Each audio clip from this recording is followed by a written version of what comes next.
À partir du modèle estimé, donc le modèle qui utilise les valeurs estimées pour les paramètres alpha jusqu'à bêta p, on obtient pour chaque observation une valeur ajustée par le modèle.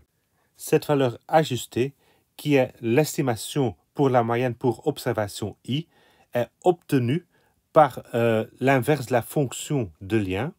Et donc, si on a un modèle de Poisson, cette inverse g-1 est simplement l'exponentielle. Et si on a un modèle logistique, le g-1 sera la fonction logistique. Regardons d'abord le premier exemple, l'exemple avec les données RIX.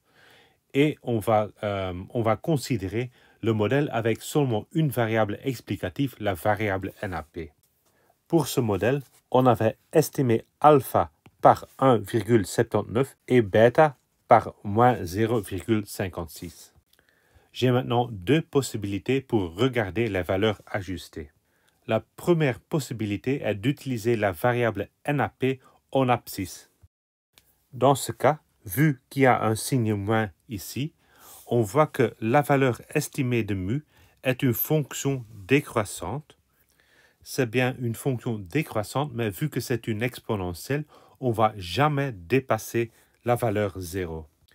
La deuxième possibilité pour la représenter est de ne pas regarder NAP en abscisse, mais de calculer le score, de calculer le prédicteur linéaire et mettre ce prédicteur linéaire en abscisse.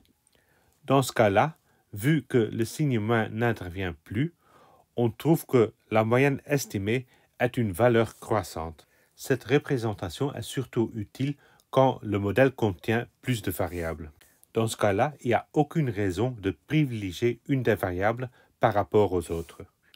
Dans ce cas-là, donc, s'il y a plusieurs variables, on conseille d'utiliser le prédicteur linéaire en abscisse pour regarder les valeurs moyennes estimées. Mais quand même, si vous pensez qu'il y a une variable d'intérêt pour laquelle ce serait utile de regarder l'impact sur la moyenne, dans ce cas, vous pouvez utiliser plutôt l'idée de représenter les valeurs de mu en fonction de cette variable.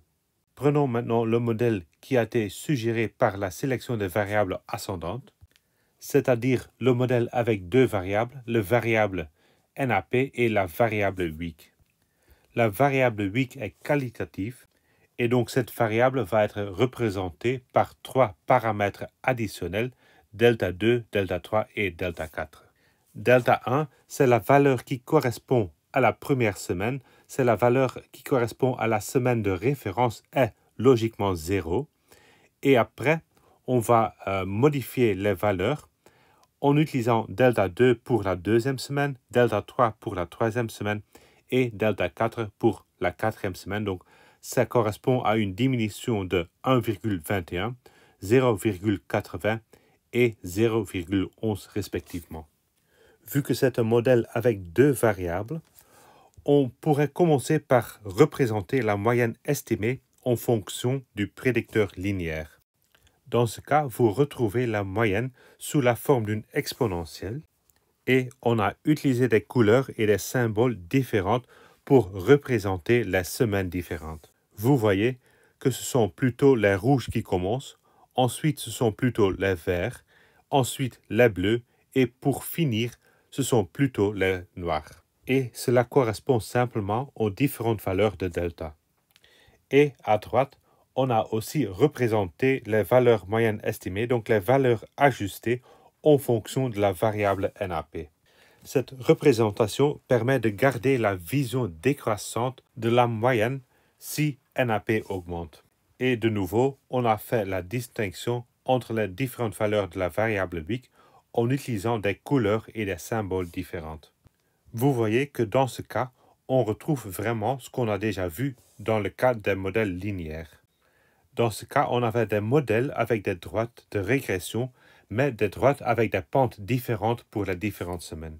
On retrouve ici vraiment le même genre de choses, mais avec l'impossibilité de tomber sous 0 pour des valeurs de NAP relativement grandes. Et finalement, illustrons aussi pour le cas binaire. Le cas binaire qui est un peu plus compliqué car on doit utiliser la fonction logistique, mais si on met le prédicteur en abscisse, on retrouve cette fonction en forme de S.